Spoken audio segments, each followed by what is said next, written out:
नमस्कार विद्यार्थी मित्रांनो, स्वागत आहे तुमचं आर.एस. एज्युकेशनच्या या यूट्यूब चॅनलवरती. आजही तुमच्यासाठी भन्नाट अशी एक ट्रिक घेऊन आलो आहे, ती म्हणजे शेकडेवारीची. शेकडेवारी म्हटलं की टेन्शन येतं किंवा डोकं हलतं, पण काळजी करू नका. आज एकदम भन्नाट अशी ट्रिक शेकडेवारीची घेऊन आलो आहे. आता उदाहरण म्हणून समजा जर सांगायचं झालं, तर तुम्ही एखाद्या दुकानात गेलात, शर्ट पॅन्ट खरेदी केली, ठीक आहे. त्याचं बिल 1500 झालं.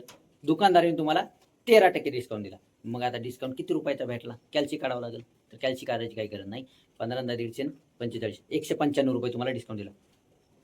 म्हणतात सर काय केलं तुम्ही? काय केलं नाही, कसं केलं ते दाखवतो. पहा, फक्त लक्ष द्या. आता आपल्याला काय केलंय, 1500 रुपये बिल झाले, बरोबर आहे. मग आपल्याला काय करायचंय, 13% त्याची डिस्काउंट भेटलेला आहे त्याच्यावर, तो काढायचा आहे. मग आता कसं केलं ते लक्षात ठेवा. तर त्याच्या अगोदर काय करायचं, तर हे आता 1500चं तुम्ही काय करायचे, 13% काढायचे, तर त्याच्या अगोदर आपण 1% काढू. तर 2 घरं सोडून इथं मी पॉईंट दिला.